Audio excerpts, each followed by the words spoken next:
Dry River baked beneath the July sun, like a forgotten blister on the skin of the frontier. Wind carried the taste of sand and old sorrow across the cracked, wood-of-shuttered storefronts. The town sat silent most days, save for the clatter of boots on boardwalks, the rustle of dry tumbleweeds, and the muttering of men who'd long stopped believing in anything worth building. At the center of it all stood Crankshaw Saloon, leaning slightly westward as if it, too, were trying to escape the past. Its windows were always dusty, its swinging doors half-hinged and screaming on rust. Inside, the place breathed heat, sweat, and the stink of old whiskey soaked into the floor. Men gathered here like flies on a carcass, rail hands, ranch hands, and the kind of drifters who watched everything and said nothing. Sheila May moved through the haze of cigar smoke and laughter, balancing cracked trays heavy with yesterday's stew and today's disdain. Her brown hair, once golden, now hung in loose, sun-faded strands beneath her kerchief. Her apron was always dirty, not because she didn't try, but because nothing in Dry River stayed clean for long. Every plate she set down was met with grunts or crude remarks.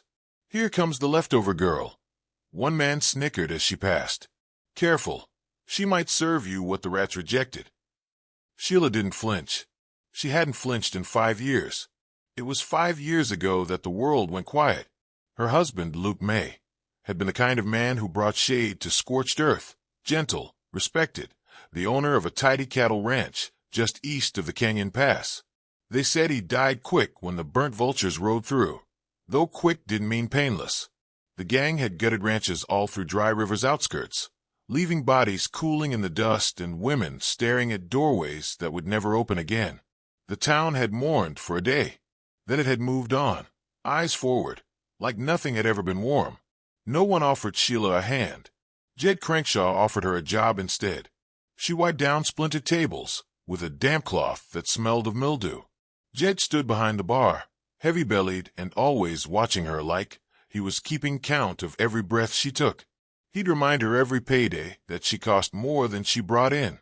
He'd never raise a hand to her. Jed was too much of a coward for that, but words could bruise harder than fists. Sheila had bruises that never purpled. The saloon's doors creaked open just after sundown, and a hush followed the man who stepped through them. He was tall, though age had folded his posture. Dust clung to his duster coat, and hat like he'd walked straight out of the desert. His boots made no sound on the floor, and his face was a map of time and travel, creased, wind-burned, eyes the color of clouded steel. He sat alone in the farthest corner, not because he asked for space, but because the room gave it to him. Men like him didn't need introductions. Something about the way he sat, still patient, like a coiled spring, put weight into the air. Sheila approached, balancing a tray of lukewarm stew and hard bread. The stranger didn't look up until she set it down. Then he raised his eyes, slow and steady, and met hers.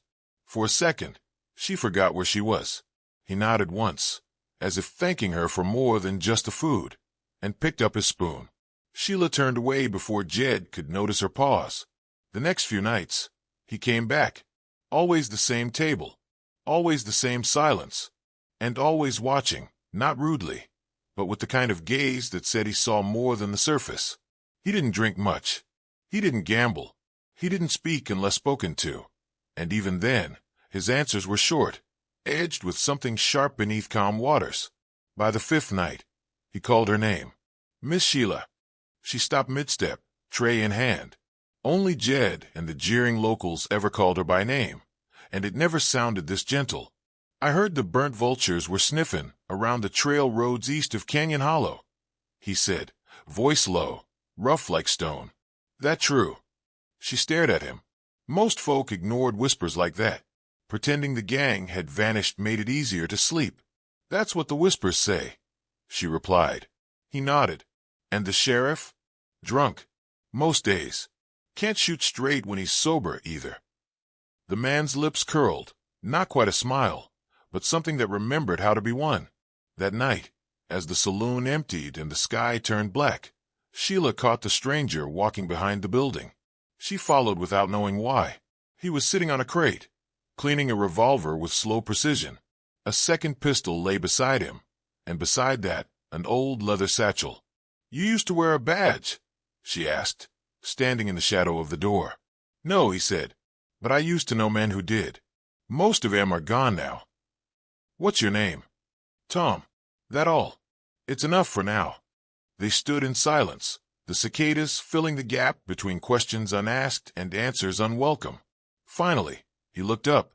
"You were Luke May's wife," he said. She didn't respond, but the way her jaw tightened was answer enough. "I knew him. Years back. Good man. Honest eyes." Sheila swallowed hard and turned to go. "Miss Sheila," he called after her. She paused. "You matter," he said. "More than this place lets you believe." She closed the door behind her before he could see the tears rise. The next morning, she woke to find a tin plate outside her door, still warm. Eggs, fresh baked bread, beans that didn't taste like mud. No note, just a quiet act where the world had gone loud with cruelty. She didn't have to ask who left it. That same day, the rumors thickened. A peddler rode in from north, white-faced and frantic, claiming he'd seen the burnt vultures lighting fires near Ridgeback Ridge. Said they were heading south. Said they asked about Dry River. The sheriff laughed it off, spilling whiskey on his boots. Jed grumbled about locking his liquor stores. Most folks just turned away, pretending that denial was a stronger defense than a bullet. But Tom Elroy, because that was his full name, even if he didn't give it, walked the edge of town that evening like a man remembering the shape of ghosts. He watched the horizon like it might speak to him. Sheila found him again near dusk, sitting under the leaning sign of the old telegraph post, fixing the strap on his saddle. "You planning on staying?" she asked. He nodded once. "Long enough." She hesitated. "You know how to use those." He looked up, expression unreadable. "I know enough." Something in her voice came out before she could stop it. "Teach me." He blinked. "Teach you what?" "To shoot. To stop pretending I'm already dead." Tom said nothing for a moment. Then he stood, reached for the pistol, and handed it to her butt first. "Sunrise," he said, "out past the old May barn." The wind picked up as she held the revolver in both hands, the weight of it foreign but not unwelcome. Behind her, Dry River whispered and rattled and sighed, like a town remembering it had a heart after all. The sun hadn't yet cracked the horizon when Sheila found the note tucked beneath her door. A single sheet of yellowing paper, folded once, creased by careful hands. On it, a short message in strong, deliberate script. Asterisk, they'll hit the caravan at Widow's Curve. 2 days. Before dusk. Asterisk, no name. But she didn't need one. By midday, she confirmed the rumor. The supply wagon from Carson's Gorge, scheduled every fortnight like clockwork, was due. 6 horses, 2 drivers, and crates of essentials, flour, oats, kerosene, coffee, bullets. Dry River didn't have much, but without that delivery, they wouldn't even have crumbs. Sheila told Jed first. His lip curled as he wiped his bar with a rag that hadn't been cleaned since spring. "And who told you this?" he grunted. She hesitated. "Someone who knows." Jed barked a laugh. "You spend one night out with your ghost cowboy, and now you're Paul Revere. I'm not asking you to believe me. Just prepare." He leaned in, eyes greasy and hard. "I'll believe it when I see their dust cloud, not before. Now get back to work." The sheriff, drunk by noon, waved her away with a belch and a mutter about false alarms. By sunset, she'd spoken to 3 ranchers, 2 traders, and the woman who ran the tailor shop. All dismissed her. One suggested she lie down for a spell. Another offered her a Bible. So she turned to Tom. They met beneath the remains of the old May barn, now a crooked skeleton of blackened wood and rusted tools. Here, in the quiet outside town, Tom taught her how to load, aim, and breathe. "You ain't gonna win with muscle," he said. "You win with stillness." He stood behind her, guiding her elbow, correcting her stance. Her first shot missed the bottle entirely. Her second nicked the wood post. By the 5th, she cracked the neck off a glass jug and let the shards glint in the dust. Tom didn't clap, just gave a small nod. Approval, sparse but earned. "You listen well," he said. "I've spent 5 years listening." Each night, she returned. Some nights he brought her cartridges. Other nights, he brought a story. Never long ones, just pieces of a man worn thin. One evening, after another day of being ignored, she came into the saloon to find something waiting at her usual table. Not a dirty tray, not half-spilled stew, a clean cloth, a warm tin of roast chicken, steaming soft, fresh bread, pickled carrots, and a mug of coffee, still hot. She looked up. Tom stood nearby, hat in hand. "You shouldn't have," she whispered, hands trembling over the food. He didn't smile, just nodded toward the seat. "Sit, eat. No one else will feed you right." She sat. A silence settled between them, comfortable and complete. She took a bite, then another. The salt hit her tongue like sunlight. When the plate was nearly clean, Tom finally spoke again, his voice quiet. "You matter." Her fork clattered to the floor. Her hand flew to her mouth. And for the first time in 5 years, Sheila May cried where someone could see her. Tom didn't move to touch her. He just sat there, like a grave marker that finally spoke. Later that night, under a sky too wide to hold grief, he told her, "I had a daughter, Maddie, blonde curls, 7 when it happened." He stared into the fire, like it might offer absolution. Bandits broke into the rail depot east of Fort Clay. I was marshal there. I was late getting back. They used her to send a message. Sheila didn't ask what the message was. She could see it written in the cracks of his voice. "I laid down the badge that same week," he said. "Been wondering ever since, hoping maybe I could do one thing right before I go." She reached over, covered his hand with hers. It was calloused, warm. "You already did." In the 2 days that followed, Tom and Sheila prepared like the town never would. They buried rifles behind crates, counted ammunition, marked alleyways, trained until dusk and slept little. Sheila's hands blistered, her arms bruised, but she didn't complain. The pain was honest. On the second night, as they practiced in the barnyard under a crescent moon, someone shouted behind them, "Well, ain't that precious?" A group of men from town, 3 ranch hands and the Smithy's boy, stood watching, drunk, sneering. "Leftover girl thinks she's a gunslinger now," one jeered. "Better be careful," another laughed. "That old ghost might teach her how to disappear too." Sheila didn't flinch, just turned, leveled the revolver, and shot the hat off the leader's head. The sound cracked like thunder. The hat spun through the air and landed in the dust. None of them laughed after that. The day of the ambush came quiet and hot. The sky turned yellow with heat, and the wind went still, like the land was holding its breath. At dusk, the burnt vultures rode in. 6 of them, just as Tom predicted, broad-shouldered, filthy, eyes gleaming with greed and ease. Their leader, a wiry man with a jaw like a trap and scars on both cheeks, trotted his horse into the town center like he owned it. No one stopped them. The townsfolk watched from windows and behind doors, mouths shut, hearts pounding. Except Sheila.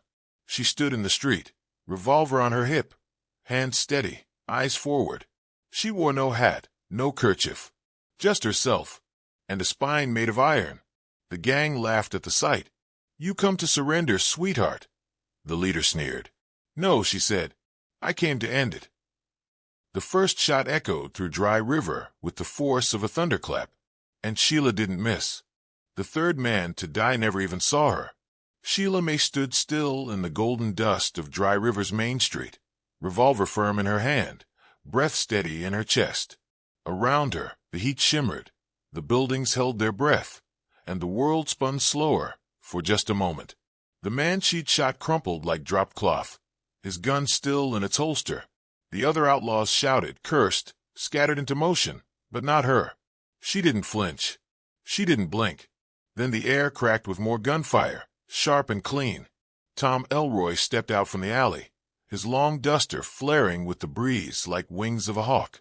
The iron in his hands barked justice, each shot measured and true. A second outlaw dropped near the general store's porch, spine snapped backward. Another fell trying to mount his horse, boot slipping, blood blooming across his vest like a red flower opening for the last time. The outlaws were fast, but Tom was faster. One of them turned, recognizing him. Those silver-gray eyes, that quiet death walk. "Marshal Elroy," he gasped. Tom didn't answer. Didn't need to. He shot the man through the jaw. The leader of the gang, the last one standing, raised his hands. His face was streaked with sweat and dust, his lip torn and bleeding. He stumbled backward, weaponless, shaking his head. "Wait," he said. "I didn't mean nothing personal. I was just doing what I was told. Please don't." Sheila walked toward him. Her boots made no sound in the dirt, and her hand never wavered on the pistol. She came close, close enough to see the panic bubbling in his eyes, close enough to smell the whiskey on his breath. "You were at the May Ranch," she said. "You stole our horses. You set the fire." He shook his head. "That wasn't me, I swear." She cocked the hammer. The sound stopped the wind. "You made me eat off the floor." His mouth opened, then shut. Whatever he meant to say, it never came. Her bullet hit square in the chest. He spun, dropped. The dust swallowed him. A strange stillness followed. Not peace, but the kind of quiet that comes after screaming. A hush of the soul, heavy and sacred. The people of Dry River crept out from behind barrels and doors, blinking into the sunlight like they'd never seen it before. Some held rifles they'd been too scared to use. Some held nothing at all. Jed Crankshaw came out last, pale and sweating. He looked at the bodies, then at Sheila, then at Tom. His voice was thin, almost childlike. "Well," he said, clearing his throat. That's something." Tom stared at him. No words. Just the silence of judgment. Jed tried again. "I suppose we can call it even now." Sheila looked at him. Her eyes, once hollow, now held something harder than hate. "We're not even," she said. By morning, the dead were wrapped in canvas and buried in the dunes outside town. No prayers, no crosses, just sand and forgetfulness. Tom stood by the edge of the graves, hat in hand, as the wind pulled through the canyon behind them like a whispering ghost. Sheila stood beside him, not as a server or a servant, but as an equal. Jed didn't stay long. He packed his ledgers and his liquor in silence and rode out before dusk. No one waved goodbye. In the days that followed, something new bloomed in the bones of Dry River. Sheila scrubbed the saloon clean, floor to rafter, tore down the cracked old sign, and painted a new one by hand.